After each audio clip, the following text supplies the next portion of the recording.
اللهم صل وسلم على نبينا محمد رب اشرح لي صدري ويسر لي أمري واحلل عقدة من لساني يفقهوا قولي. ربنا زدنا علما نافعا رب يسر ولا تعسر وتمم بالخير اللهم وفقنا لما تحب وترضى آمين يا رب العالمين. أعوذ بالله من الشيطان الرجيم. وقتلوهم اور قتل کرو انہیں حیثو جہاں بھی ثقفتموہم پاؤ تم انہیں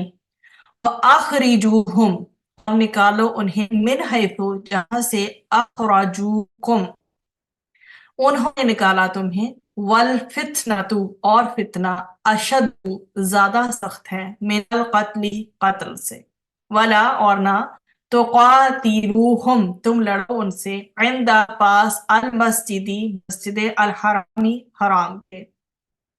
حتیٰ یہاں تک کہ یقاتلوکم وہ لڑے تم سے یقاتلوکم وہ لڑے تم سے فیہی اس میں فَإِن پھر اگر قاتلوکم وہ لڑے تم سے فَقْتُلُوهُمْ تو قتل کرو انہیں كَذَلِكَ یہی ہے جزاء بدلہ الکافرین کافروں کا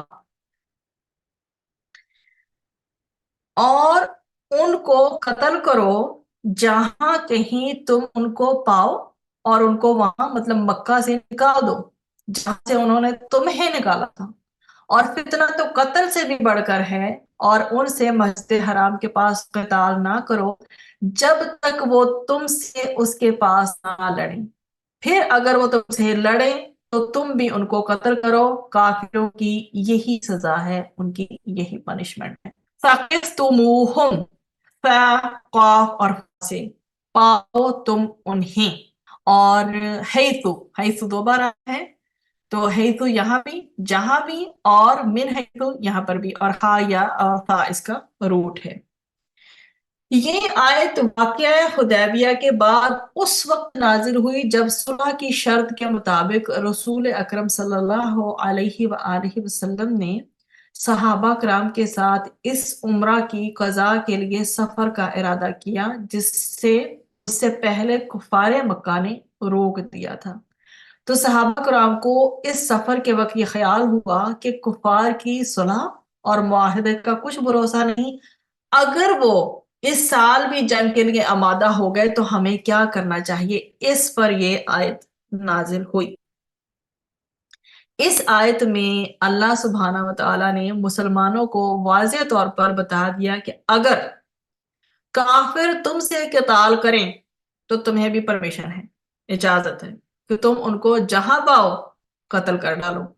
اور اگر قدرت ہو تو جس طرح انہوں نے تمہیں مکہ سے نکال دیا تھا تم بھی ان کو مکہ سے نکال دو کسی کو قتل کرنا پڑ جائے اگر تو ٹھیک ہے قتل کرنا سخت برا کام ہے مگر کفار مکہ کا اپنے شرک و کفر پر جمے رہنا اور مسلمانوں کو حج و عمرہ سے روکنا اس سے زیادہ سخت و شدید ہے اس لیے ان کو قتل کرنا جائز ہے البتہ مسجد حرام کے آس پاس جس سے مراد پورا حرم مکہ ہے اس میں تم ان لوگوں سے اس وقت تک قتال نہ کرو جب تک وہ خود قتال کی ابتدا نہ کریں تو بیسیکلی تو یہ ہے کہ اس میں ہمیں روایات سے یہ ملتا ہے کہ حرم میں جو ہے وہ یہ سب کچھ الاؤڈ نہیں ہے تو نبی کریم صلی اللہ علیہ وسلم نے فتح مکہ کے دن فرمایا کہ اس شہر کو اللہ تعالیٰ نے آسمان و زمین کی پیدائش کے دن باحرمت کیا ہے اس لیے قیامت کے دن اللہ تعالیٰ کا حرام کردہ جو ہے وہ حرام رہے گا مجھ سے پہلے کسی کو اس میں قتل و قتال کی اجازت نہیں ہوئی اور میرے لیے بھی صرف دن کی 1 ساعت کے لیے حلال ہوا ہے